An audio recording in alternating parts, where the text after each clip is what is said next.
Yo, Thought Warriors. What is up? Higher Learning is on. It is I, Van Lathan Jr. And it's me, Rachel and Lindsay. Get the...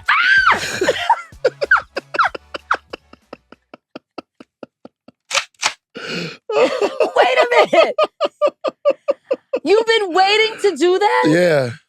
For the record, did everybody see this? This is called an assault. Yeah. If nobody understood the definition of assault before, this is called an assault. I didn't ask for this. I got the blick on me. Let me tell y'all something. I just shot Rachel with the Nerf gun. We went to... At close range, so it hurt just a tad. We went to... Shout out to Nate. Shout out to Nina Parker. You know who I met? Who? You know Zuri Hall? Yeah. I met Sean. Who's Sean? Zuri Hall's ex. Oh, her ex-boyfriend. Yeah. Okay. Yeah. Were you dying to meet him? It wasn't that I was dying to meet him, but okay. he was a very controversial white guy at the time. Why?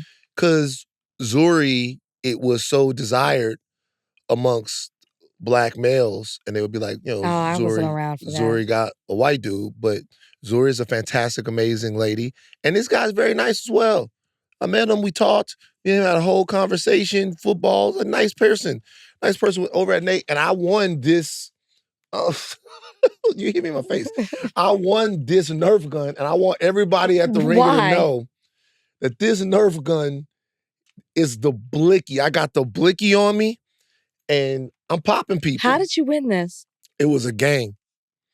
Everybody brought a gift, and then you rolled, right? And when you rolled, if you rolled doubles, you got to choose a gift.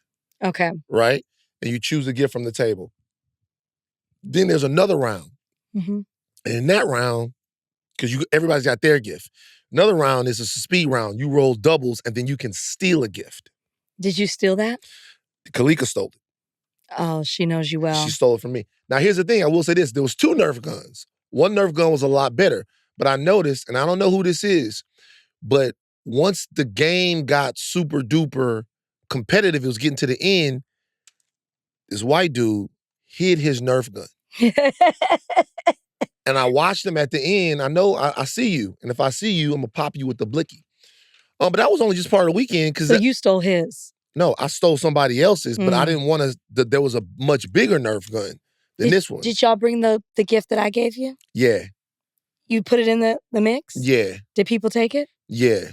I knew it'd be popular. So we didn't have a gift, so we got some of Rachel's. Rachel has a army of vibrators at her house. They were gifted to me. Mm-hmm. And so I thought, when I have a game night, I'll gift these to people. Right. I mean, there was like several different types of vibrators. There were. And a variety you could choose from. Well, one was called the Thumper. Thrust. There was the Thrust. And then when people saw that, a bunch of freak nasty dogs. I knew it would be a hit. Okay. Like, oh my God. Who brought that? Oh God. Jeff's out of town next week.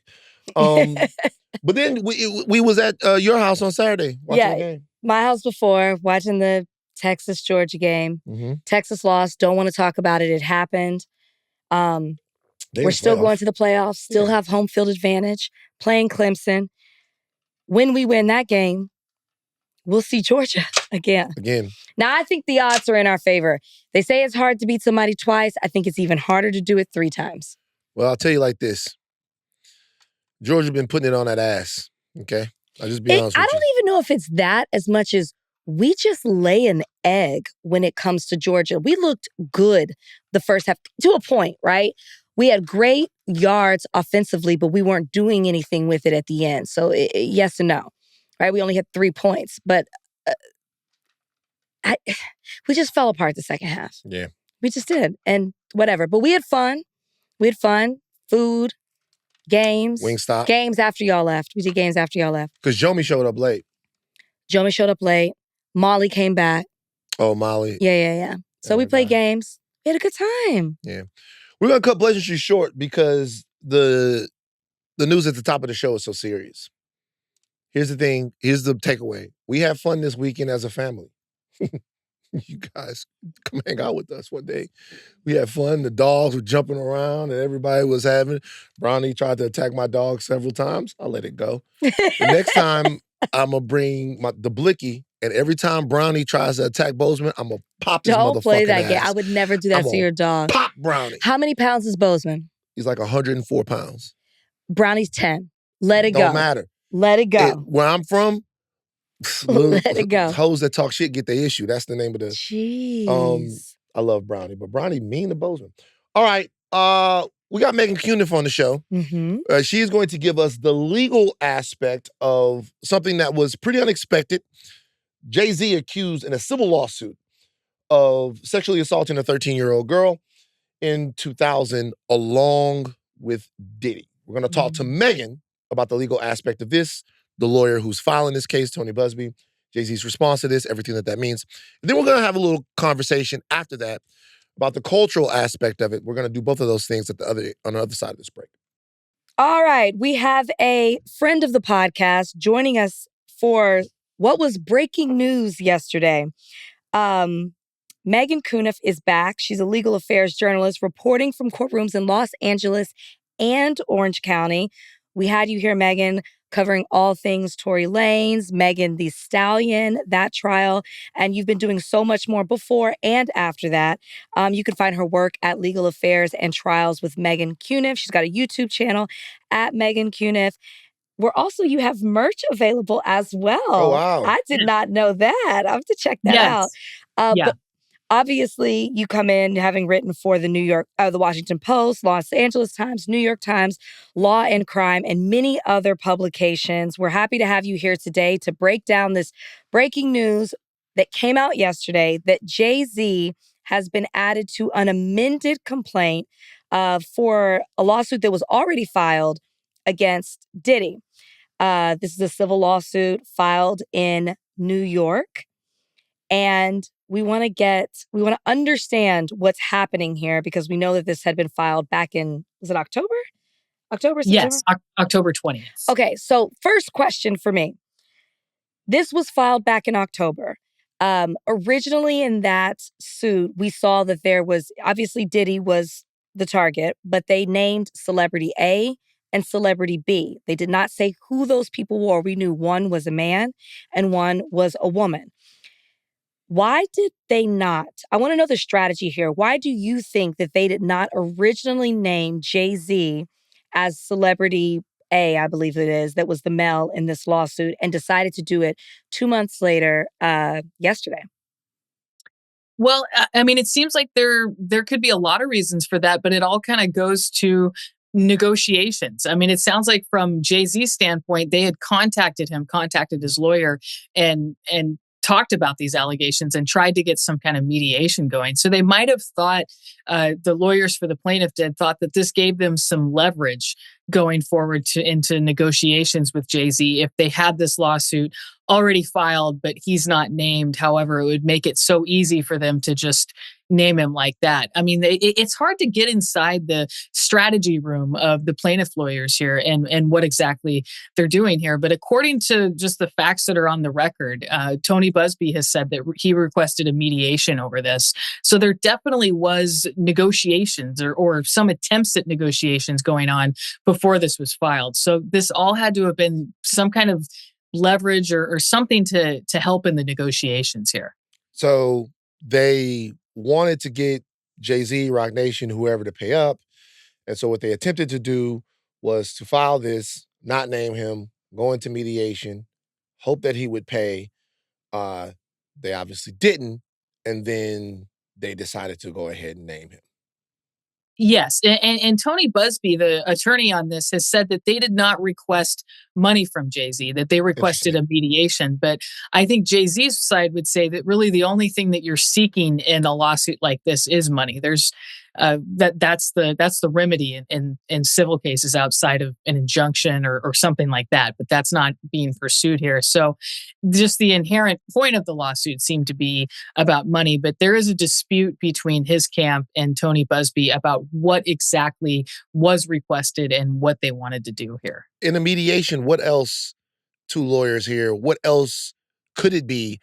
If Tony Busby is saying, hey, money's not the thing, what else could they be seeking in the mediation besides money? Well, it sounds like he didn't say money isn't the thing. He just said that there was no shakedown. There was no request with the mediation to ask for money. Is that right? He just asked for a mediation, which Right. they didn't grant. But it's a civil suit. You know, you're asking for money. Right. You're asking for money. I mean, to file it in federal court, you have to say that there's at least $75,000 or more that you're seeking in the case to establish diversity, in addition to the citizens being in separate states. Yes. Okay, so there's an extortion suit that is attached to this that was filed back in November, which I feel like flew under the radar. I didn't know anything about it. Did you? It was from an anonymous person. And I'm curious with you, like, because my first thought was, did Meghann know this was coming? Because you seem to be in the know. You're right there when this kind of thing is happening. Can you tell us? Do you think that you knew, or did you know that this was coming? And can you tell us a little bit more about this extortion suit that now we know it was Jay-Z behind it? Is it still going on, and kind of where we are with that?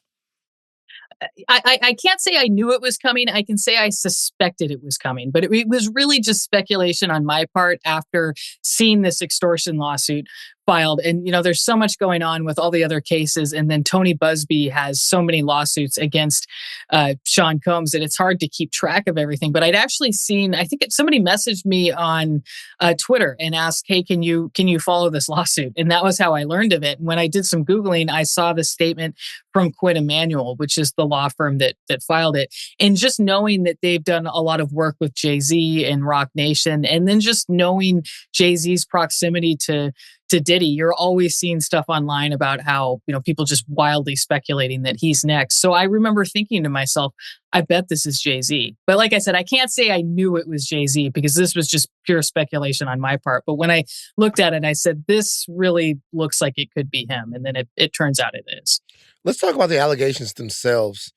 Why don't you just lay out for the audience a little bit of what this particular lawsuit says? I'm sure people have read the more salacious details, but going into it, what does this lawsuit say about Diddy, about Jay-Z, about Diddy and Jay-Z? What is it alleging? This is alleges that this girl was 13 when she went to an after party for the Video Music Awards back in 2000 and encountered both Jay-Z and Diddy in a room and was attacked. It's a little it seems like the allegations are that this is statutory rape because she was so underage. It really lays out a pretty horrifying situation that she says was witnessed by the anonymous celebrity, the celebrity who is still anonymous in the third complaint. We don't know who Celebrity B is, other than it's alleged that it's a woman. Do you think we will see a similar amendment in the future? Like, based on your experience in dealing with these type of cases, do you think that we will see that? Or maybe there has been another anonymous suit out there that we don't know of that's also accusing Tony Busby and his firm of extortion? Yeah, we haven't heard anything about another suit, and you'd imagine there would be some publicity surrounding that, but I think this unnamed celebrity would be a prime witness either for or against. I mean, it seems like the plaintiff would either want her as a witness, or if Jay-Z says none of this is true, perhaps she'd be a better witness for him. I think it's inevitable that eventually her identity is going to come out. When that actually happens is a little unclear. Because one thing to remember here is that the idea that this case is ever going to get very far in litigation is far-fetched just because of the fact that one of the lead defendants, Diddy, is facing a criminal case. So it will be really easy for Diddy's lawyers to intervene here and say this entire case needs to be stayed. He's not sitting for any deposition and we're not doing any discovery while he has a criminal case pending, and it would be automatically stayed because of that. Maybe not necessarily against Jay-Z, but the idea that Diddy is actually going to be resolving any of these civil suits while his criminal case is going, no way. Well, let's talk about the Jay-Z aspect of it, because the Diddy thing is probably very far gone. He's got so many cases. His reputation is set in stone. This essentially is going to be, from the Jay-Z Rock Nation camp, in my estimation, a battle for his reputation. He's not going to care about anything else but how he's viewed and the gigantic cultural ramifications of his name being attached to anything like this. How do you think they play it? We know that there has been a suit. We know that there was a lengthy post on Roc Nation's Twitter page, and maybe on their Instagram too, on their social media, in which Jay-Z, uh, from what we understand, written by Jay-Z, lays out the fact that this was all untrue, that this is a shakedown, that he is ready to fight it. And now we also know that Jay-Z is seeking to have the identity of the plaintiff in this particular case unsealed. They want the anonymity gone. He is going to fight tooth and nail. How do you see this playing out for Tony Busby, for Jay-Z? Because it's essentially Puff is cooling his heels. It's essentially a battle between those two now. Yes, exactly. And I saw someone saying in a situation like Jay-Z is in right now, there's basically two options. You either quietly settle or you fight tooth and nail. There's no just fighting a little bit. You have to be very, very aggressive. And I think that's what we're seeing here. I think it's a question of, is the attention eventually going to turn from Tony Busby to the allegations themselves? And I think we've seen examples of how these cases have played out in the Kevin Spacey lawsuit that actually went to trial in the same court where this case was filed, where you really have to look at what exactly is the plaintiff saying happened, and then do you have corroborating evidence for that? Is there some kind of other witnesses or something that they can bring in? It seems like eventually for Jay-Z's camp, they're going to need to turn the attention away from Tony Busby and onto the plaintiff in the actual allegations, which I think is what they're trying to do by identifying the plaintiff. Because right now they're saying we don't even know who this is. Yeah, it's, Jay-Z put a Roc Nation on their social media, put out a statement that is from Jay-Z. And there's some things that he says in there, and he really goes on the attack of Tony Busby. We've heard his name in more recent years as an attorney in a few high-profile cases. What can you tell us about Tony Busby as an attorney? He's well known in Texas. Had a failed attempt for the mayor of Houston. Ran for that pretty recently. It was interesting because he's a plaintiff lawyer by reputation and practice, but he also does other cases. And he was out here in Los Angeles last year for a really high profile case of a wealthy woman who had actually was speeding in her SUV and hit two young brothers and killed them. And it was a really controversial case within the neighborhood. And she was, all sorts of inherited wealth in that family. She was kind of promoted as the heir of some Grossman Burn Center. But I think she and her husband are a prime example of people who have just inherited everything that they have. And they had so much money that they were able to get, hire lawyers. But this case was pretty shut and dry. And the idea that she wouldn't be convicted of this. But for some reason, she had Tony Busby come out from Houston and be her lawyer in this LA County Superior Court case. When if you just look at Tony Busby on paper, based on his practice as a personal injury attorney, you'd think he would be representing like the parents of the kids who died in some kind of lawsuit against the driver. But he's doing a criminal defense case for Rebecca Grossman, who was the driver. So I just thought that was kind of odd, that it was always unclear how exactly he met Rebecca Grossman and got connected with her. But I mean, he does a lot of different cases, it seems like. He has, or he certainly now, even more so than anything else, will be examined to the nth degree. Like every single thing. I don't think that Tony Busby, we'll talk a little bit more about this. I don't think that Tony Busby knows like kind of what he's gotten himself into. Is he the standard bearer of of justice that he was made out to be during the Deshaun Watson stuff? Because Deshaun Watson had so many different allegations and so many different women that came out and said that he had been inappropriate with him. And Tony Busby at that point was seen as the lawyer who had, got all of these women together and made sure that whatever one of them said about Deshaun Watson was corroborated and that there was a pattern of behavior. and that stuck with Deshaun. Since then, his reputation has seemed to veer more off to this guy is looking for a headline. He is, I've even heard the term ambulance chaser, all of that stuff. What is your read on him as an attorney? It kind of exemplifies that, there's sometimes not one cookie cutter answer to how an attorney is. And especially for an attorney who works the kind of cases that Tony Busby does, it's pretty hard to not have good cases. I mean, he might have great causes and have had good cases over the years. We've seen that with a lot of different attorneys, that just by the nature of their work, they're bound to get some righteous causes. If not every single one of them has problems with it. But I think it just kind of exemplifies how complicated sometimes a lawyer's reputation is, and how there's a lot of nuances to their work that we all need to look at.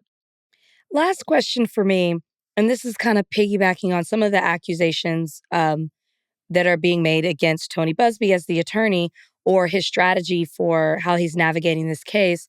One of the things that the Roc Nation statement says is, if you were so concerned, I'm paraphrasing here, about the victims, why would you not seek justice in a criminal manner? Can you explain to our audience, this is a federal lawsuit, civil. Can you explain why he can't or didn't file under New York State law or for a criminal case and federally?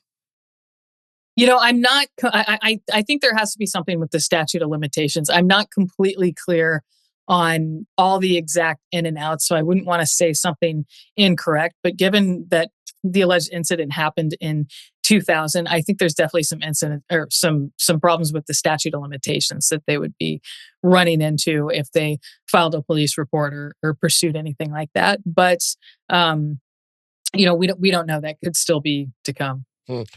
Last thing for me. I read the lawsuit. Particularly, I love reading the lawsuits because so much of the lawsuit is just describing who these people are. Mm-hmm. They go into everything they've ever done. This guy won 3 Grammys. He's got this. He's got that. He's got this. He's got that. It's like, that's all the stuff. We know all of that. But maybe the people in the court don't. Then I get to the point that like directly deals with this young lady who says that she had tried to get into the VMAs. She couldn't get into the VMAs. Then she wanted to go to an after party. She goes to the after party. Famous people everywhere. This happens to her. How do you prove something like this? What everyone wants is going to want to know more than anything is Jay-Z capable of something like this? Mm-hmm. That's what everybody is going to want to know, right? Right. Is there anything, in your opinion, that before this goes to a lawsuit, before this comes to actually filing something, what do lawyers do? Do they do any type of investigation? Do they have people look at stuff? Are there any pictures or photos? Or is it simply a woman, a young lady, comes to Tony Busby and says this happens, and then he goes and files paperwork? Is there any type of investigation that goes on beforehand? Is there anything that makes this accusation credible beyond the word of the woman that is making the allegation? It really just depends on the lawyer and the law firm. But Tony Busby has said that they've done due diligence and investigations into all their clients, and that they've filed this based on that. And one thing he has in the complaint is some photographs that he says are actually from that night, that are of containers that he says GHB was placed into a drink. So he has those photos, but I don't know. There's a lot of questions there. But he does have the photographs. And then the big issue will be: is there any other corroborating evidence for the plaintiff's testimony? Because her testimony would be the biggest evidence. But is there anything else that corroborates that? It's like what we saw in the Kevin Spacey lawsuit. Is there something else that can verify this? And I think that remains to be seen. And it might hinge on whoever the unnamed celebrity that was in the room was. Yeah. Exactly. Yeah, I think that's huge. Well, if it goes to trial, they have to try to subpoena that person to come in. Certainly, yeah. Or, if it doesn't, depose her. Have to. Yeah, it seems like definitely they're going to have to get, some kind of deposition or something. But I think we're in for a lot more to come for sure. When you say a lot more to come, do you think for this trial, do you see that there will be more Tony Busby? I mean, obviously, and this is the last question for me. Obviously, Jay-Z's side of this is going to directly target Tony Busby and try to expose him as a charlatan. Do you think that Tony Busby will have potentially more cases and more plaintiffs against Jay-Z? I'm not sure about Jay-Z. I think we're definitely in for more lawsuits against Sean Combs, Diddy. But whether we'll see more lawsuits against Jay-Z, I mean, one thing that sometimes happens is one lawsuit will kind of open a floodgate of accusers. So we can see whether that plays out. But I think it just remains to be seen. Meghann, thank you so much for joining us on Higher Learning. Tell everybody where they can follow all your work and everything that you are reporting on. Yes, legalaffairsandtrials.com is the Substack. And then I'm on YouTube too, Meghann Cuniff. And then also Blue Sky. Blue Sky has really taken off. So look me up at Meghann Cuniff, Meghann. But legalaffairsandtrials.com is the hub. Thank you so much, Meghann. I love your merch. I'm looking at it right now. Yeah, I got to do some holiday specials, Christmas deals and Hanukkah deals. That's awesome. Yeah, for sure. Thank you so much for joining us. Thanks, Meghann. Thank you. Okay, Meghann has spoken. Mm-hmm. When you saw this news, Rach, what did you think? It was interesting that it dropped on a Sunday. Mm-hmm. That was my first thought. I was like, really? Did we miss this on Friday? Then I thought, I wasn't surprised just because there's been so much. I wasn't surprised that Jay-Z was named. This is before I read things. I wasn't surprised because there's been so much speculation because of the closeness between Diddy and Jay-Z. Longtime friends, longtime collaborators.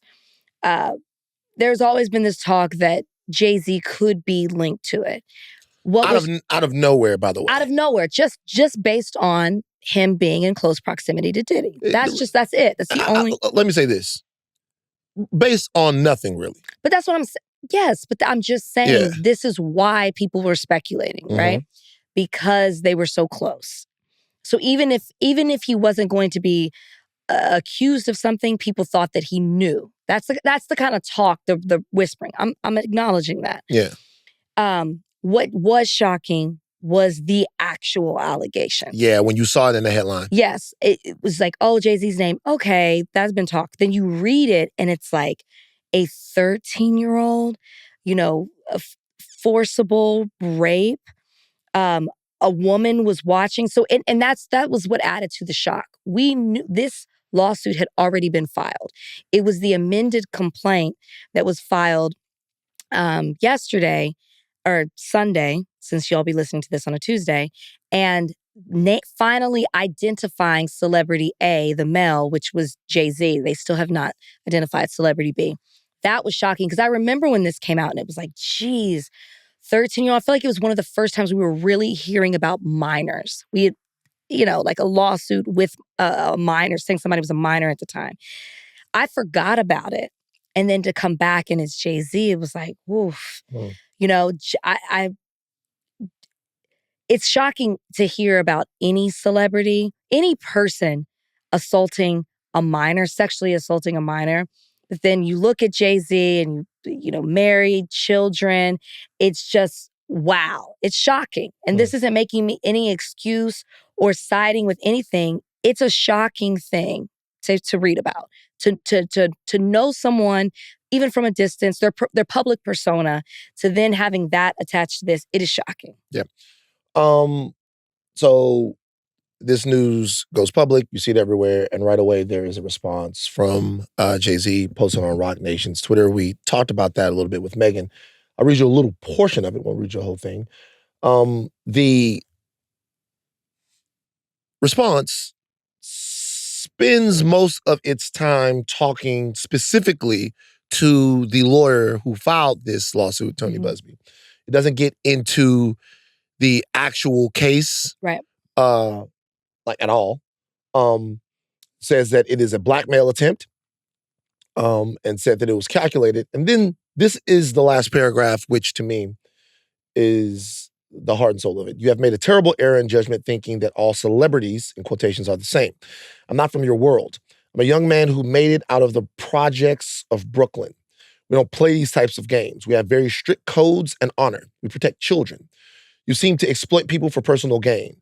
Only your network of conspiracy theorists, fake physics, will believe the idiotic claims you have levied against me that, if not for the seriousness surrounding harm to kids, would be laughable.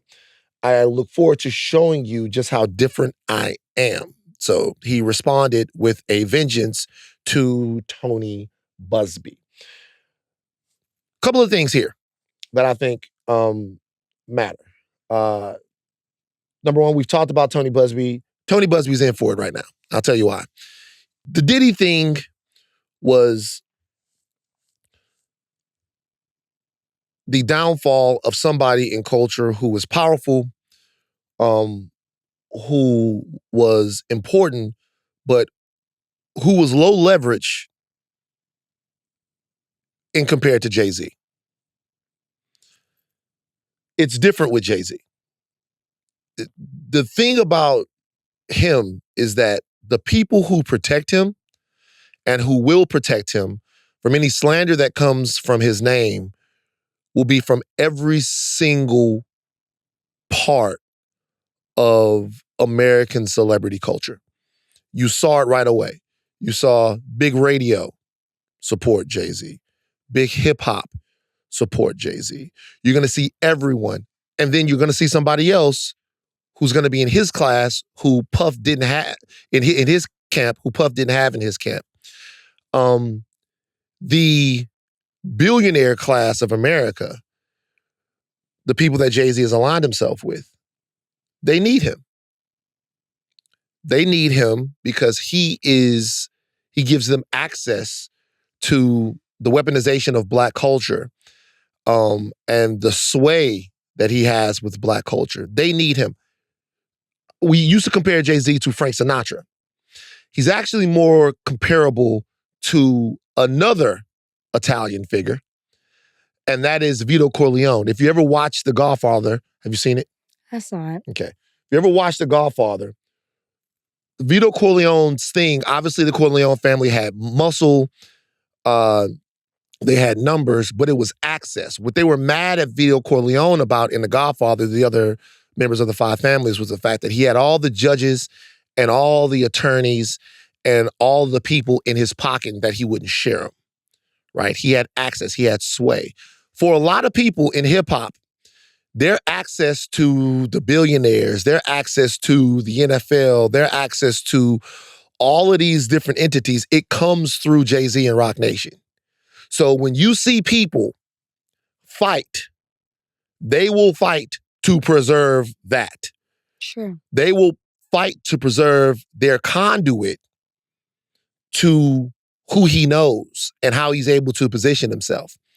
And look, the parts of the media will do this work. Everyone will do this work. Whether or not this happened or not, we talked with Meghann about it, it's going to be difficult for somebody to prove this. It's going to be difficult. It could be difficult for someone to put Jay-Z in a situation without testimony from that third party where he's really going to be behind the eight ball in terms of facts on this. However, what this will prove is that there are people in American culture that some deem too big to fail. And I think that he is one of them. Because of? Because of his proximity to all different types of things. Look, when you think about it, like to wealth and to power, when you think about it, let's just be honest with it, with everyone. When it was time to put a kibosh on the NFL's problems, they brought in Jay-Z. Yeah. Okay. When it was time in Brooklyn to get the Barclays Center built and make the Brooklyn Nets a cool hip team, they bring in Jay-Z. Mm-hmm. Like now, all of these things for him are business deals, right? take something, make it hot, and flip it. They're all business deals to him. They're all things that work out for him. But in this situation, Busby is going to get pushback from more people than just people on Twitter or just people who are into this situation, media talking head types. Mm-hmm. There's going to be a specific business push, a specific structural push that does not want to see anything happen to Jay-Z that is going to like hit Tony Busby right now. But I don't think that Tony Busby is not somebody who, he's a lawyer who files these cases, and I think it's kind of like a Gloria Allred. When you're filing these cases on, behalf of your client, you're not really caring about how you can't care, right? How people look at you or your public perception. They're going to be critical of you anyways, whether you're an ambulance chaser or not, right? Like you could say the same thing about Gloria. I think we have learned when accusations like this or period are made and we don't have the full knowledge or the extent of the evidence that's out there or the details to not pick a side and jump. I mean, I've said on this podcast before, I'm always pro-victim. I believe the victim before anything else. We don't know what's true or what's not. And it's a civil case. So the standard that they're going to have to prove is more likely than not that this happened. That's the standard. But I will talk about what is directly in front of us. I'm going to talk about this Roc Nation statement. The statement came out from Jay-Z and Roc Nation very quickly. Why? Because they knew that this was coming.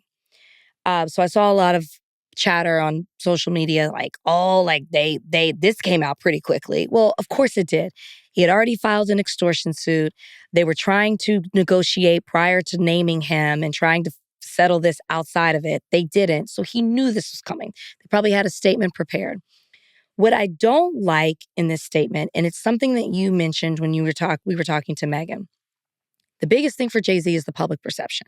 How will the public see him after these type of allegations are linked with his name? We've never seen anything like this before. The statement that he makes plays into what you said about public perception. And I think that's some of the things. The shifting it to don't focus on me, focus on Tony Busby. I don't like that. I don't like I would have rather not seen a statement and him have his lawyers work this out. Maybe there is blackmail. Maybe there is extortion. You filed a suit. He filed something. You filed something. He filed something again, amended the complaint to now naming you. Handle it in court. I understand the desire to want to address the public and not want your name attached to this. I wouldn't either. But that's a tactic to switch the focus to talking about Tony Busby, talking about the person he is, calling him a deplorable human, but then in the same sentence saying, if you really were about, paraphrasing, the victims, then you would file a criminal complaint. Well, here's the thing. I asked Meghann that question, right? Why didn't he file? That's a lot of times when people file civil suits and you could file, there's a possibility of filing a criminal complaint. Mm-hmm. People will say, well, why wouldn't you do that? Why wouldn't you seek justice to lock this person up? Well, this was alleged to happen in 2000. Under New York state law, which is more normally a sexual assault is handled on the state level. Could be federal. But that's not really up to a Tony Busby. So I'll address that one first. Not up to Tony Busby can't say, I'm going to file a federal criminal complaint. No, that has to be in conjunction with some type of government agency. FBI doing some type of an investigation. The U.S. Attorney's Office has to be involved. Tony Busby can't say, this is what I want to do. He can work in collaboration with them, but he can't do that on his own. So federally, that's out. That's why most of the time it's handled on a state level. Well, under a state level, because the alleged victim was 15 at the time, 13, sorry. How old? 13 at the time. Yeah. It's considered a second degree, rape in the second degree. If she was between 11 and less than 13, it would be first degree. And there's an unlimited time under the statute of limitations. There would be no statute of limitations. So there would be no statute of limitations on it, yeah. For second degree, under New York state law, it's 20 years. 20 years has passed. It's passed, so maybe they couldn't. Again, I would imagine that Jay-Z's lawyers had talked to him about that. So again, to throw in, well, if you wanted to do this, you would do this on a criminal level. He can't. So if he's if he's in good faith fighting for his client, then the only way that he can seek any type of retribution is on a civil level, which, if I take him at his word, Tony Busby, that's what he's doing. So I just didn't like the way that this statement rolled out, because if you are concerned for the victim, then you wouldn't allege those things, and you wouldn't also turn it on. Don't focus on me, focus on this terrible attorney. You've already filed an extortion suit and you're handling it. To me, it seemed a little emotional, which I understand. You were being accused of sexually assaulting a 13-year-old minor. Yeah, I get it. You're pissed off. I just was a little surprised at the way this statement read, as opposed to maybe something short and simple. We completely deny all the allegations against us. We will handle this in a legal matter. We already have with an extortion suit. There's something there. Go ahead. I'm done, by the way.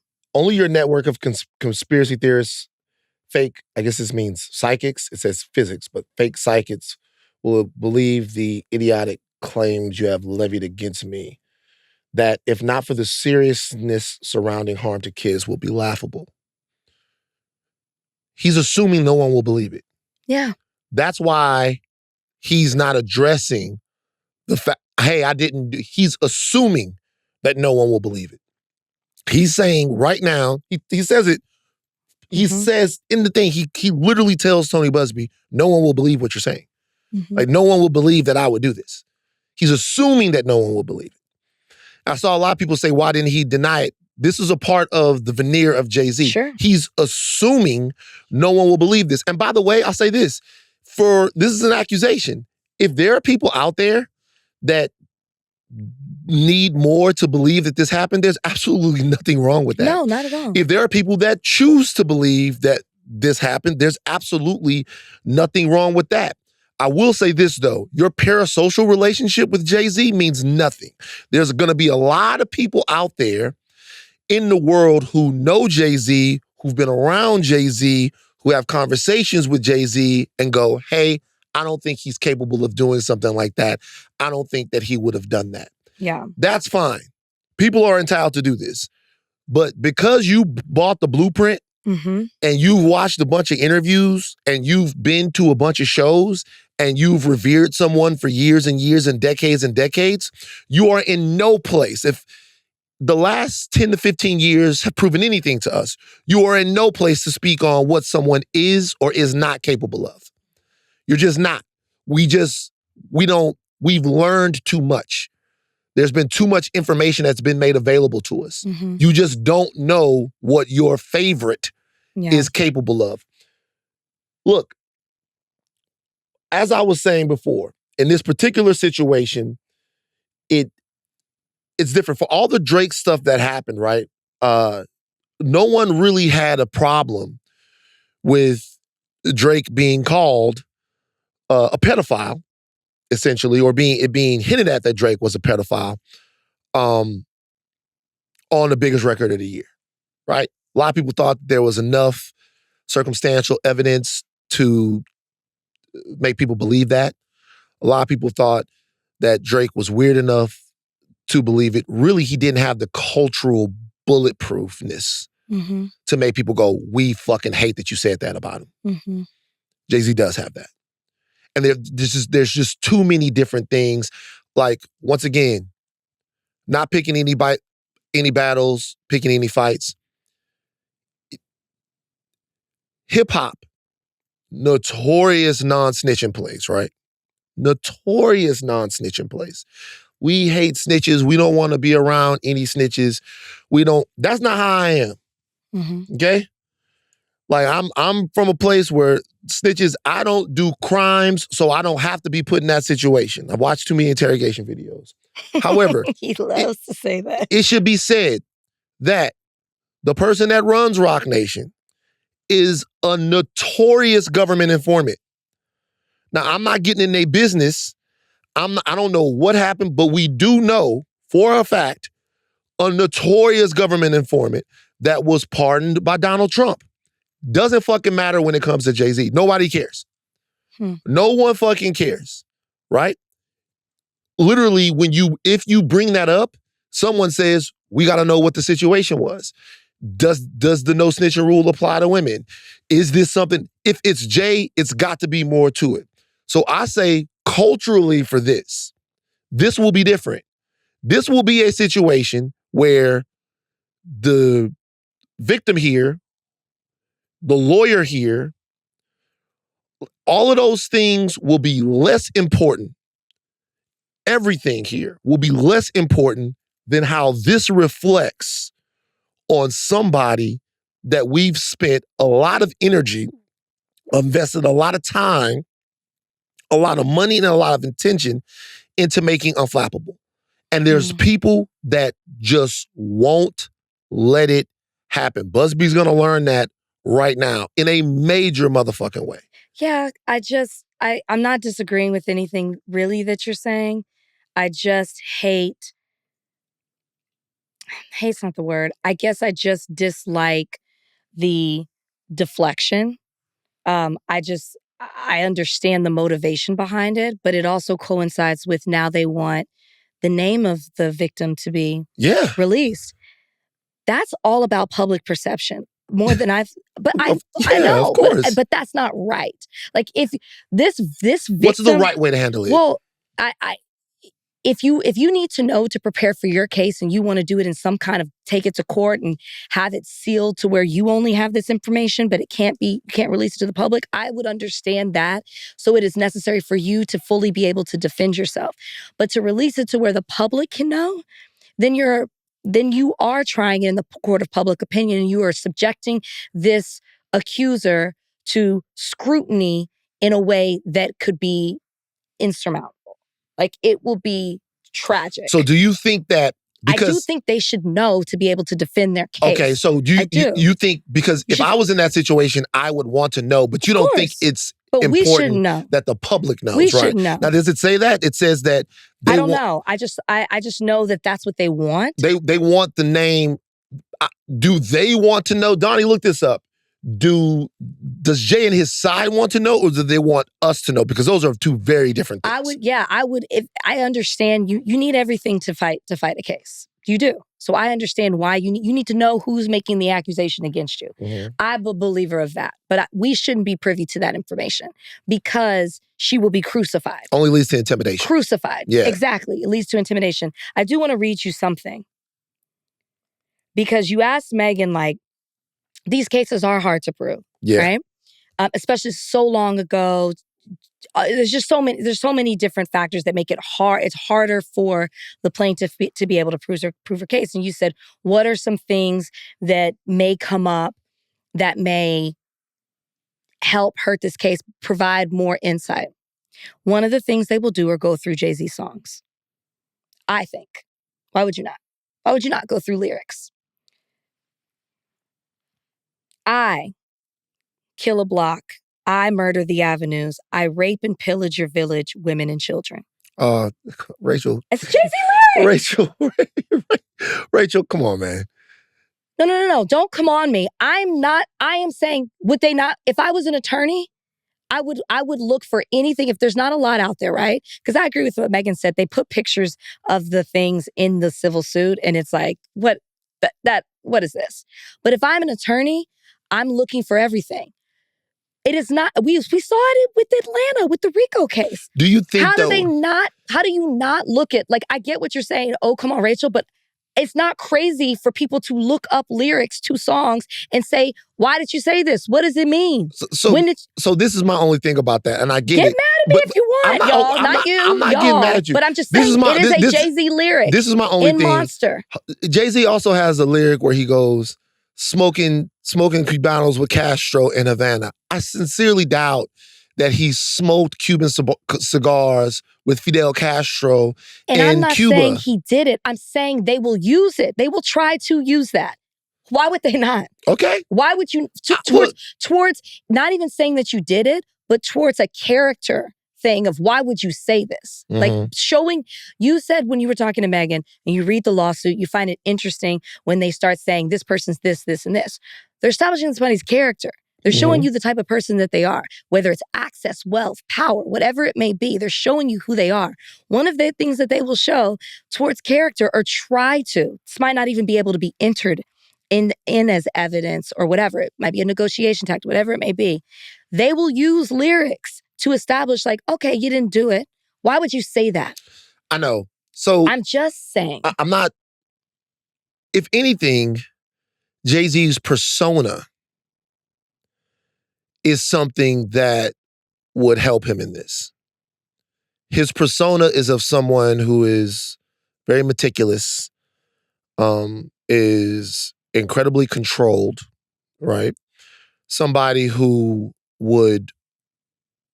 is so dashing and suave with women that he wouldn't want a woman unless she had to have Jay-Z. Can I just ask you how you can so flippantly brush off that lyric? That's nothing compared to the Castro. Can I be honest with you? That's nothing compared to the smoking Cubans with Castro. Can I be honest? Lyric. I'll be totally honest with you. Because hip-hop has completely desensitized me to stuff like that. I'll just be all the way real, man. I'll just be all the way real. That's an honest answer. I'll be all the way real. Man, rest in peace, DMX. DMX got a lyric off that first album where he says, if you got a daughter, he's talking about a home invasion and some shit that he gonna do. X got a lyric that says, if you got a daughter older than 15, I'm a raper. I'm a taker right on the floor in front of you and then look up at you like, what you gonna do? Because and how are you supposed to not believe that somebody would do something like that? I'm in no way making any excuses for any of that stuff. But what I'm telling you is in the grand scheme of rap that I've heard talking about, I'm a take your village and rape and pillage your village, women and children and all of that stuff in my mind. And this is something, look, that's not okay. It's definitely not okay. But this is something that we have to have a real conversation about. And the conversation is about untraining yourself from, first of all, noting what's been put in your brain for 15 or 20 years with some of the hardcore rap that you listen to, number one. And then number two, untraining yourself to automatically normalize something that you hear that is that devastating and foul. Man, a lot of these records, like sometimes on the skits in the records, women will get smacked up. It's a sketch on one of the Hot Boys albums where Baby's on the phone with some girl. She goes, I hope y'all gonna do some licking or something like that. Like she wants him to, and then all you hear is smack, smack, smack. Baby, why you knock my teeth out my fucking mouth? And that was supposed to be comedy in that situation. So I'm just telling you, for me, people talk about how trash I am and I accept it because the stuff that has gone into my brain at 44 years old, I'm trying to reconcile it. Well, and the point I'm trying to make is when I read a lyric like that and you say, come on, man, like, you can't take that seriously. I'm not saying I can or I can't. What's a fact is it was said. And what's a fact is you wrote it or you didn't, you said it. And now that kind of stuff comes back in an instance like this because it speaks to, okay, you didn't do it, you just said it. So what does that say about your character that you would say something like that? Maybe it is a rap culture thing where people just say things that aren't true and they don't mean it. But it's something that maybe now, in light of the accusations, you're going to have to answer to. That's all I'm saying is things that could be used in this case. That's my point about it. I'm not... And I can't be so like, he just said it. No, I'm with you. I'm not coming at you because you said that. I'm not at all. What I'm saying is, if we get to a point, now, look, let's make a distinction here. When the drill rap thing got really popping, it took on a life of its own. Because the drill rap thing wasn't about this statement of what I will do or what I want. The drill rap thing was about what I did. And a lot of the gangster rap that existed when I grew up was about what I will do if pushed, what I will do. You don't want to see me up the hammer on you and do all of this. Drill rap wasn't about that. Drill rap was, I killed your cousin. Ha, ha, ha, ha, ha. Like, I went and I killed this direct person. Ha, ha, ha, ha, ha. And I was like, wow, that's different. When I look at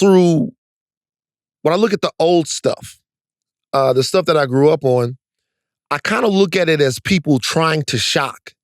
Now, that doesn't mean that that we don't have to discuss, change, grow, or that I haven't grown out of that. I looked at it as people trying to go further and further and further and push things further and further and further in their art and trying to shock, like Hostel. I'm not comparing it to movies or like things like that are trying to grab you, like Eminem records that were a serial killer hiding murder material in a cereal box on top of my stereo. Like, if there were a rash of murders in Eminem's neighborhood right now, I would not expect the FBI to investigate Eminem because he said, I'm a serial killer hiding murder material in a cereal box on top of your stereo. No, but if he had been accused of killing someone, I think that it would. I think the point is that I agree with you. Some of it is for shock value, but then we've had incidents where some people, there was some truth to their lyrics. Yeah. And so I think what's going to happen is that people, he's going to have to answer. And other people may have to too. If something like this happens, you're going to have to answer and explain why you said it. It doesn't mean you did it, but now you're going to have to answer for maybe something that you said for shock value or because it's just what people say in the culture. Now you might have to answer to some of that. Yeah. Explain it. And, It doesn't look good. Right. That doesn't look good. So I'll say this as well.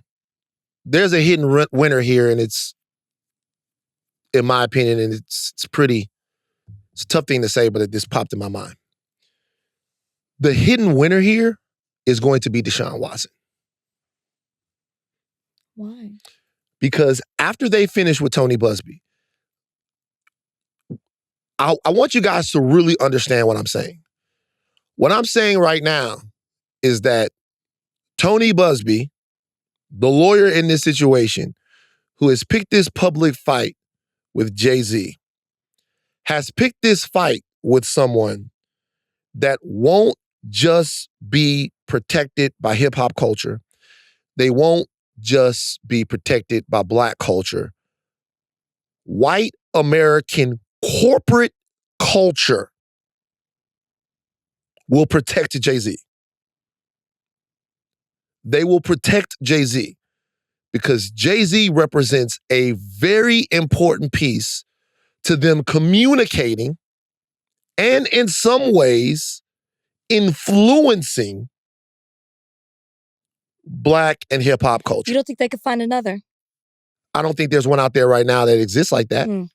I think they could find another. I think they will, but and so what I'm saying is, after they've tainted Tony Busby and torn him to shreds and done all of that stuff, any case that Tony Busby has been a part of will look weird. What'll eventually happen is all the bots on there will be like, Tony Busby is going after powerful Black men. Tony Busby is trying to take down Diddy. Tony Busby is the one who changed our perception of Deshaun Watson. I am in nowhere. There's nothing that can make me believe that there wasn't something up with Deshaun Watson because of the consistency of the value of the allegations, the comparative similarity of the allegations, and all of that stuff. However, what I'm saying is the only way for them to win, for the Roc Nation Jay-Z side to win here, is to completely dismember Tony Busby, right? To completely dismember Tony Busby. Going after the accuser, even if will look bad, right? The only way for them to win is completely dismember Tony Busby. And when they dismember him, a lot of the other things that Busby has been attached to might fray as well. Well, we shall see. There was something else I was going to tell you in regards to this, but I don't know. We'll see. I'm sure there will be more. Oh, that's what I was going to ask you. What's up? You know, you're tapped into like the Twitter sphere more than me. Tapped in. Is what's the Beehive saying about this? Are they mad at Jay-Z for subjecting Beyonce and her children to this? Or are they coming after the Tony Busbys and everybody else because they're standing beside Beyonce's man? Let me tell you I'm very curious. Let me tell you the most hysterical post I've ever seen before in my life. See, I knew you would. All right, hold on. Tony Busby posted. This is a little old, but I'll read this right here. Regarding the Jay-Z case and his efforts to silence my clients. Clients. Oh, no, he's representing Diddy, a bunch of Diddy clients. Okay, cool. Mr. Carter previously denied being the one who sued me and my firm. He filed his frivolous lawsuit under a pseudonym. What he fails to say in his recent statement is my firm sent his lawyer a demand letter on behalf of the alleged victim, and that the victim never demanded a penny from him. I think we've discussed this. Instead, she only sought a confidential mediation. Since I sent the letter on her behalf, Mr. Carter has not only sued me, but he has tried to bully and harass me and this plaintiff. His conduct has had the opposite impact. She's emboldened. I'm very proud of her resolve. As far as the allegations in the complaint filed, we will let the filing speak for itself and will litigate the facts in court and not in the media. It seems like he is ready to go to the proverbial mattresses, and we will see what happens with that. Now, when I go back to a post that I said was actually very funny, okay? As funny as something could be in a situation like this. There was a post that was made on Beyonce's site. This post was on Beyonce News, as it says, and it says, young Beyonce posing with her then boyfriend, Lindell Locke, in 1998. And it says they dated for 8 or 9 years from 1993 to 2001. This was posted at 4:40 p.m. Yesterday. Why is that post funny? Because they're trying to say that this is the man she dated during her teen years? Right. What they're she saying was a full-grown adult by the time she got Beyonce born 1981, they dated for 8 or 9 years. Beyonce and Jay-Z get together, whatever. But whenever they got together, she wasn't underage, is what that post is basically saying. So when I saw that, I'm like, they got ahead of it. They're like, this is her boyfriend. Look, they got pictures.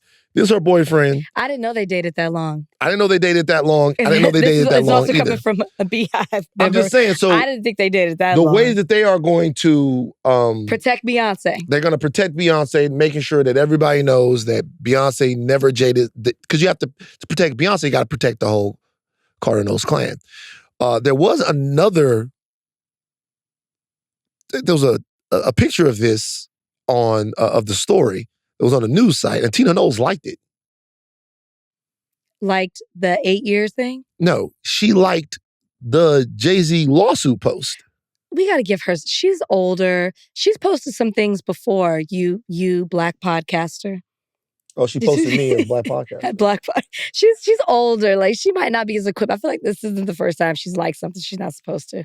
Anyways, we'll keep you guys posted as more information, I'm sure, once again, will come out. No reason to do any work for anybody. In this particular situation, I'm only going to talk about what's right in front of me. We don't know these people. The suit. If you ain't never been around these people, you don't know what no one is capable of. You don't know what no one ain't capable of. Right. Right. Right now, this is a civil case. This is an accusation. It is just that. Well. Like jumping in front of it in the defense, jumping in front of it in the accusation. We've learned now that that the best thing to do is to take the information as it comes out. But if you think that we here are going to put anything past anyone, it's just impossible to do at this point. You just can't do it. All right, so they've nabbed the person of interest in the fatal shooting of UnitedHealth CEO Brian Thompson.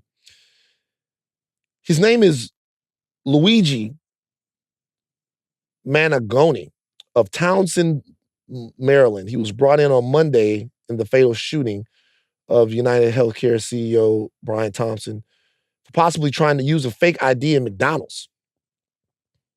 The fuck are you using an ID in McDonald's for? I'm looking at it now. The man who sources said is being eyed for the targeted execution allegedly had a manifesto on him when he was taken into custody by cops in Altoona, PA.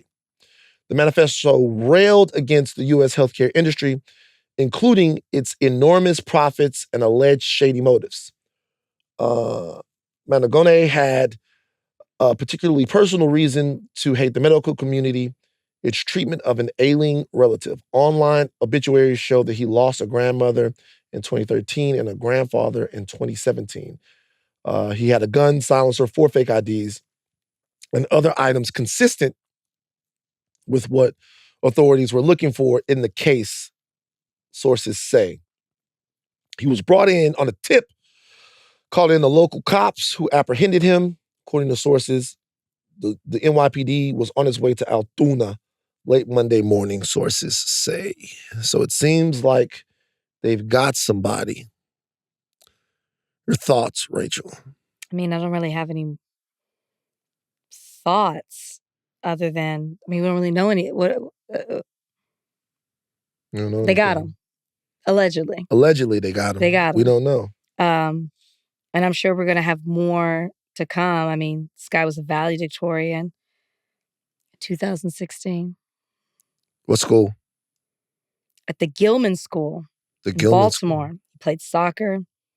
The school's an all-boys school at $40,000 a year. Doesn't mean he wasn't on scholarship. Yeah, I mean, I don't... he went to an Ivy League school. What school did he go to? It just says cum laude from the private Ivy League institution of Philadelphia. What? Oh, UPenn. Penn. He went to. He went to. He All went right, to look. Penn. Yeah. I have believed that. I don't believe this is a one-off. Well, they're saying he acted alone. I don't believe it. I mean, apparently he had family members that have been sick. He worked in an assisted living facility, so. Don't believe it.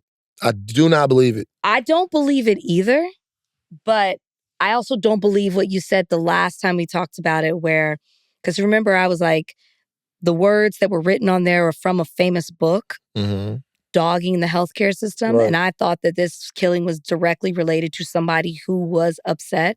And you said... So throw off. You said it was a throw off. I still believe that it is somebody who is deeply upset and enraged at the healthcare system in this country. It's bigger than that. And I think that he acted with other people. I mean, he obviously did this alone, but they knew, I think this was a planned thing with groups of people. You still disagree? I'm too conspiracy pilled to believe that. I will tell you this, though, what I've learned from the interrogation videos. And maybe I've said this before, but I've learned this from the interrogation videos. White people just kill. Whenever I'm watching the interrogation video and there's a black person, black woman, black man being interrogated, when they've killed someone, it's for no reason, but it's for a reason. It's for a reason that doesn't amount to killing, but there is something behind it. It's like, I watch one, and maybe I've said this before on the podcast. Donnie, if I repeat myself, let me know. There was one where there was a drug deal gone bad. The guy tried to get his dope back, and the girl she ended up killing the guy, right? Another one where they was going to rob someone, and they let some shots go. A fight happened. They try to kill him. Another one where all kinds of stuff. Sometimes it don't take a lot to push a white person to kill. Sometimes they just kill. They'll ask one guy, "Why'd you kill your whole family?" He's like, "I don't know, I just did." Woman yesterday, I watched one. She killed her husband. Just killed him. Husband came home from the hospital, picked up a gun, killed him. Why? I'm not sure why I did it. He was just getting on my nerves, had to die. So I could be wrong that this could be bigger, because this guy, as far as this is concerned, he killing for reasons that's actual deep reason. I've seen white people on the interrogation videos that they just kill. y'all think that this is a real just killing. So what's your conspiracy theory then? You think what? Since you don't believe that you think it's bigger than this. You don't believe it's just related to... Well, shit, now that I look at the name, the racist part of me says that maybe he's a connected guy. He was hired. Yo, he's a fucking connected guy, huh? Get Luigi to go do the work. Luigi will put the fucking work in. Let's move. Huh? That Nerf gun got you forget acting. about it, huh? Luigi will put the fucking work in. Get Luigi. You know, that's fucking Vito's kid. I don't know. I can tell you one thing. Once again, the big part of this story to me is still the reaction on social media. I've never seen people more excited about someone getting killed in certain parts of it without thinking about an actual human being that got killed. Well, whatever. Yeah. Lil Duval says that Jonathan Majors deserves an apology. Do you feel like Jonathan Majors deserves... You keep giving me stuff where I'm like... You don't want to talk about it. Well, no, it's like, it's Lil Duval. Like, I just... Why does Jonathan deserve an apology? Because he got engaged to Megan Good, because she dropped some of the charges. There were other charges out there, I guess, that were dropped. His accuser, is it because he was charged with 4, went to trial on, and 4 he was found to be not guilty, and 2 he was found to be not guilty, and 2 the other. I'm not quite sure what the apology is. I have seen Jonathan Majors since then, had a lovely conversation with him. There was no bad blood. I didn't apologize. I'm trying to figure out what... Okay. So this is what the caption says. I know y'all ladies don't want to admit it, but y'all women owe bruh an apology, Duval said in the caption. Lost all of his big deals because y'all ran with the wrong narrative. And the sad part is y'all gonna do it again to the next man that gets accused by something without no real proof. Now, this is what I'll say. That's a sexist comment. What? This directed at women. This is what women do. We ran with the narrative as if it was only women. Yeah. As only women. This is why I don't want to give Lil Duval anything. It's a sexist comment. He's made sexist comments before, if you follow him on social media. To assume that it was only women who had an issue with Jonathan Majors, or only women who were speaking about it in a negative way or holding him to some unfair standard, is a sexist comment. And for him to say, you women are the ones who owe Jonathan an apology, it's ridiculous. I'm not saying that he wasn't... we've said on this podcast, I absolutely believe he should have his career back. Do not think he should be blackballed, Is anything that happened to him unfair? Jonathan Majors. Is anything that happened to Jonathan Majors unfair? Yes, I think him being blackballed in Hollywood is absolutely unfair. And we shouldn't have to do this whole, well, this person did something worse than this person. I mean, if you did something wrong, you did something wrong. But this is not an instance to me where he should be lose his entire career. And he is in a movie coming out, but starting over, losing all sponsorships, I think they should have waited to see how things came out in the wash, and they didn't. And too often, people who don't look like Jonathan Majors are given more the benefit of the doubt than Jonathan Majors did. And that, I think, is unfair and I think is wrong. But Lil Duval putting all of this on women is so wrong. Yeah, I agree with you. I think that they used the hair trigger with Jonathan Majors. And let's be honest with the reason why something like this happens. The reason why the Jonathan Majors thing went the way that it did is because of social contagion. What you don't want to do is you don't want to be the person that is urging caution or defending someone who has beaten women. You don't want to be near it. You don't want to be a part of it. You don't want to be anywhere around that. What we are trying to do, and when I mean us, I mean people who want safety and harm reduction in societies, what we are trying to do is make the abuse of women, the abuse of people, a virus that if it gets attached to you, then you have to either do the work to cure yourself of it, or we want it to kill you, right? Because we know what the results of not treating it like that are. It's difficult. It's hard. It requires nuance sometimes. It requires looking at things. It requires sometimes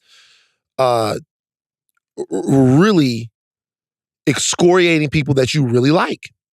And sometimes it requires maybe sticking up for people who you don't really like, right? Or admitting when you were wrong about something. Now, there was enough that happened here from Jonathan Majors and from other people that have said stuff to where if people want to make up their mind that they don't like Jonathan Majors, that's fine. Yeah. If people want to say that there was enough that happened there to where I don't like Jonathan Majors, there's enough that I heard about Jonathan Majors that I don't like Jonathan Majors, then that's fine.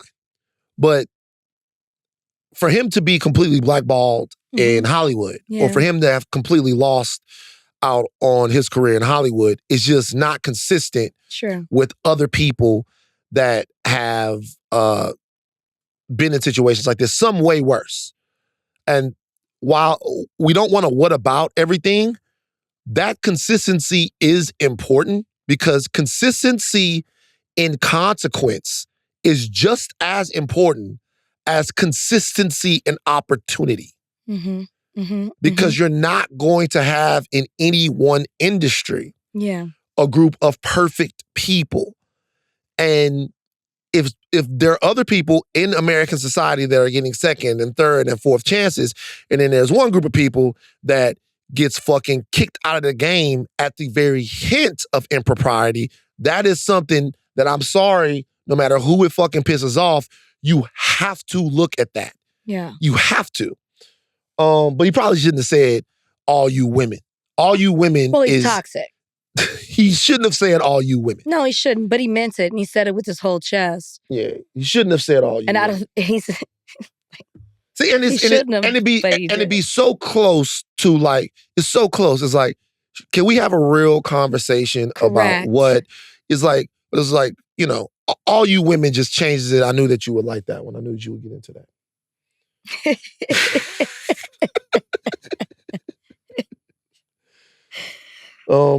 You know, they don't really, the Thought Warriors don't like the Jonathan Majors takes. What do the Thought Warriors want? They're not fucking with it. They are anti-Jonathan? Yeah. It's always like, I'm not going to the Reddit no more. He says this every couple of months. But I'm really not going no more because it's not, but the way I see it on the Reddit is it's like, this is the way the Reddit goes. Okay. And this is the most toxic person on the Reddit is always a Van defender. This is how the Reddit goes. Rachel is beautiful. Look at our girl Rach. Our girl Rach is killing it. Oh my God, Rach. I can't wait till Van dies. Okay. Like, Van is a fat whore. Van sucks. Look at what Van did. And one nigga down there that's got like Dr. Umar in his Reddit picture that goes, man, y'all really be too hard on Van. That's so not true. And if you went on the Reddit, you would see. It's so not true. What else we got? Are we out of here? Nah, we're not fucking out yet, man. Crazy. We podding today. Man. Because this might be my last day in Spotify because I'm about to go over here dotting people with my gun. I done told everybody. I dare you to pop the Thought Warriors right now. Hit the camera. New equipment. I don't give a fuck. Reckless. I held it. Did you do shopping this weekend for Higher Learning Decor like you said you would? I did. What do you mean? So we gotta change the decor in here a little bit. Oh, that's right. You did say that. Well, we said we were gonna put the dogs. Pictures of the dogs, different stuff. We gotta change the decor a little bit. But I didn't. Even though I like it. I like it too, but we need some more stuff. Maybe just some stuff on the table. Van's tired of looking at our books. Them books is fucking. Them books both flopped. Don't speak on my book. My book did well. That's 2 flops right there. Actually, that book did really well. Okay, how much? Okay, look, if it did really well, nigga, how many copies you sold? I don't know. How the fuck you? Because I asked my publisher. And I asked my agent, he was like, the book did really well. That's See, you only value well by the first week, which is New York Times. Hold on. No, the fiction did not do as well. Hold on, that's flop talk. I'll be honest.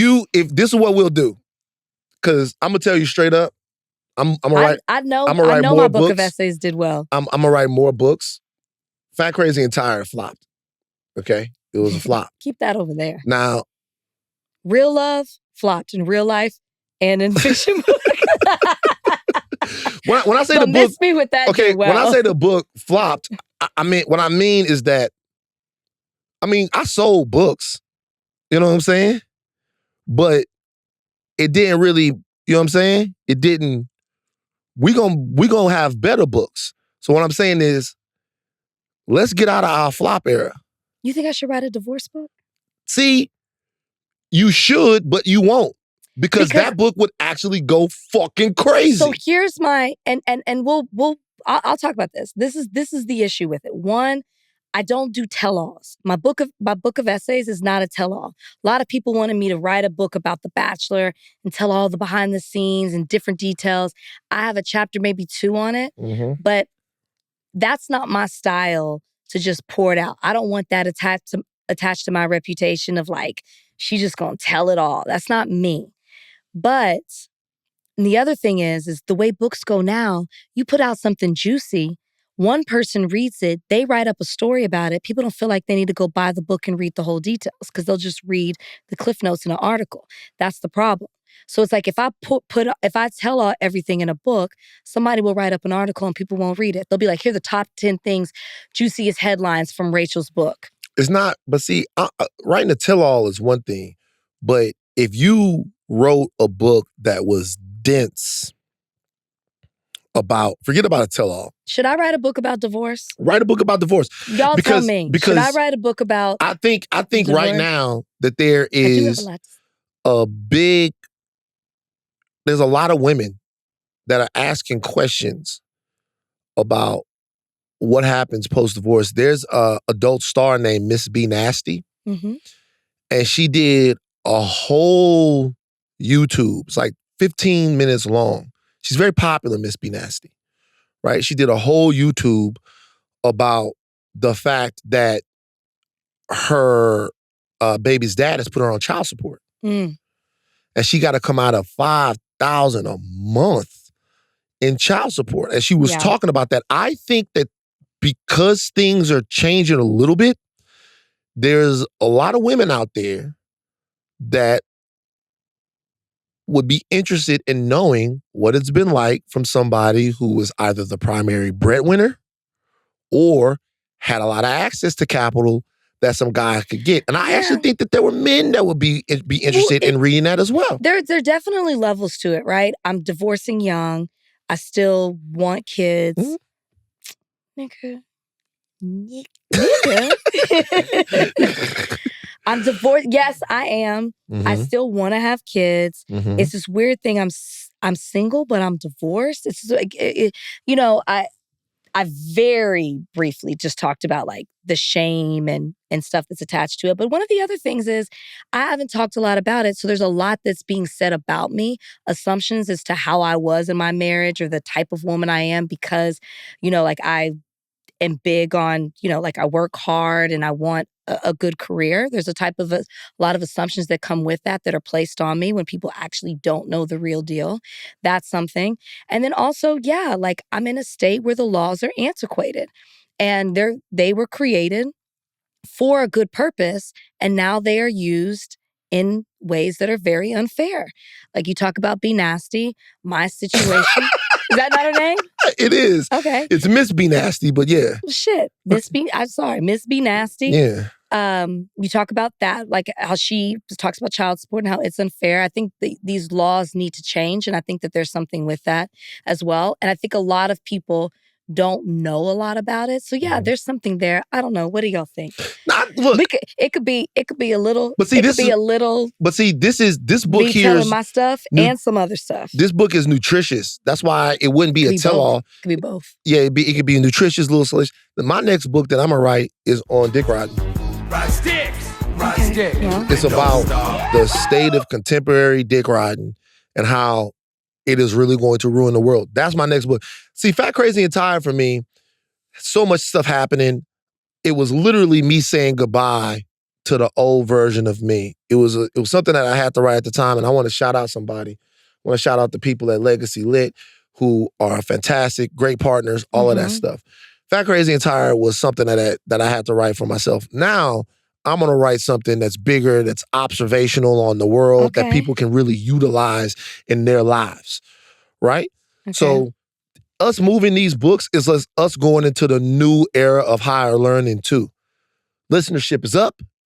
Everything is happening. So thank y'all. Yeah, up 25% this year. Kicking ass, man, doing our thing. Okay, before we get out of here, I do want to ask you about something. So there was a beef on Twitter, man. I don't know what you think about it. Because you from Texas. What's Texas got to do with it? Texas got a lot of both of these people. Okay. For the record, I did not want to do this topic. Texas got both the fried chicken and the frijoles. Van, tell people what the topic is. Texas got the gumbo and the gorditas. See what I'm saying? Chitlins and chilaquiles. Black women and Mexican ladies were beefing on Twitter. Started off because a social media personality named Ira J and another woman were wearing the same clothes. And then this woman said, because Ira J not built like a Mexican, y'all need to learn how to dress for y'all body type and not just putting on something because it's a trend right now. That prompted a lot of Mexican ladies to post their bodies with the caption, built like a Mexican. And the Mexican ladies that posted this stuff was fine. And they was posting their bodies, posting their curves, posting their hips, posting butt, posting all kinds of stuff and going, haha, built like a Mexican, built like a Mexican. And I thought that would be the end of it. I thought that Mexican ladies would be like, nah, we fine too. And then it would be over. But I think that this is an interesting topic. Why? Because I really do feel like right now there is residual anger between the Black community and the Mexican community. It feels like to me that Kendrick Lamar and Lefty Gunplay should put a whole tape out together to calm things down, because this got vicious. I saw Black ladies that was half Mexican and half Black going, y'all know these Black ladies is right. That's why I take after my daddy's side. Like, this got vicious on Twitter. The fellas were the true winners here because all they got was to click the hashtag and look at nice bodies. Look at nice bodies. Mexican ladies out there, like a lot of modelos, a lot of ladies holding modelos, showing that fucking fire. You know why I don't want to talk about this? Why? Because it's stupid. And the fact that this went on for days and started over a stupid tweet. It wasn't IRJ, who I just found out who that was. No, she didn't tweet it. She didn't tweet it. Somebody else tweeted it, which it was a mean tweet, right? First off, the outfit was hideous, okay, on both women. It was an ugly outfit. Damn. And it was a mean tweet where a woman was talking badly about another woman's body. That's the first problem. But the fact that this created a whole thing for days where Black women, Mexican women were going at it over an outfit and over body types, where you can, body types vary between Black women and they vary between Mexican women. Not all Black women are built the same. Not all Mexican women are built the same. It's just so ridiculous. They're not. It's so ridiculous. Black women have beautiful bodies, though. Yes. And as you click the hashtag, there are also Mexican women that have beautiful bodies. And not every Mexican woman does, and not every Black woman has a beautiful body. That's the truth. Black women in Louisiana are fine as hell. Okay. I'm just saying you cannot generalize. You're taking away from my point. I'm not generalizing. I'm just saying if you go to Houston, Baton Rouge. You're generalizing. Not every woman in Houston has a great body. The point is, Is this 65%. The point is that this, which is based in nothing, off no percentage. Just looking at being Texas. a man, like I'm from Texas. The point is, you're getting away from the point because this is what happened. Men got involved in the conversation, and they shouldn't have been, because first off, it's a conversation that shouldn't have been had. Men started giving their opinion. It sparked. It got even worse. What did we do? This is between y'all. See how you can't. That's what Lil Duval was talking about. What this brought out is racism. Mm-hmm. It got deeper and deeper, and it started all over bullshit. And it brought out racist stereotypes against Mexican women, against Black women. They were at each other, and it's not rooted in what happened in the election. Kendrick can't fix it. Gunplay. Who is it? Lefty Gunplay? Lefty Gunplay. Lefty Gunplay. The guy is crazy, scary, spooky, hilarious. Oh, okay. That's Lefty Gunplay. He can't fix it. It's deeply rooted. Like, I saw it all. And it got nasty. Black women saying how Mexican women feel entitled. And this is where they brought y'all into it. What? They said Mexican women feel entitled to say certain things or to talk to Black women a certain way because they've been so boosted by the Black male and put down. That's the kind of stuff I was saying. But see, this is my problem, though. Right. I'm saying this. It brought out nasty stereotypes. This ain't got nothing to do with us. This was between y'all. It started spiraling. It brought nasty stereotypes out of Black women, Mexican women, Black men, non-Black men. It just got so ugly, and it all started over an ugly outfit that honestly looks bad on everybody. It was hideous. It was leopard panties and a white t-shirt with red writing and red pumps. See now. It's an ugly outfit. Okay. Universally. I don't care who's wearing it. So it don't matter if you're a Black lady, if you're a Mexican lady, but this is what I will say though about it in all seriousness. You guys, this is what Twitter is now. It's been like that for a long time. Twitter is something where something happens and then everybody extrapolates from that thing whatever makes them feel good or whatever turns them on about it. For all the fellas, it was fellas out there that started insulting other races that they know are fine just so the women would come through and prove that it's wrong. I heard one guy say, man, I tell you what, East African women, they look okay in the face, but they be having sloppy bodies. He knows that's bullshit. They be fine as hell. He knows that's bullshit. So he was just trying to get him to good. It's cool. So the fellas got a show. And honestly, the women that were involved in this on Twitter got to say a lot of things that they have been wanting to say for a long time. Yeah. So it's an interesting thing to me. I do think that relations between Blacks and Mexicans are not as good as what they were before. There used to be the cohort of Black and Brown. Every time I say Black and Brown now, it feel like somebody out of nowhere kicked me in my ass. I say, hey, Black and Brown kids. Somebody go, Van, Black. Yeah, they do. Black. We out. It seems like every time I say that, hey, man, they trying to take away from, but we don't care about is Black. So I'm just seeing it. I'm seeing it. But the thread worked for the fellas. The fellas won. And doesn't it always? It always works for the patriarchy. Higher Learning Person of the Year for 2024. On Thursday, Time will announce their 2024 Person of the Year. Before we get out of here, we're thinking about our Higher Learning Person of the Year. Donnie, you got candidates for us? I gotta mull this over.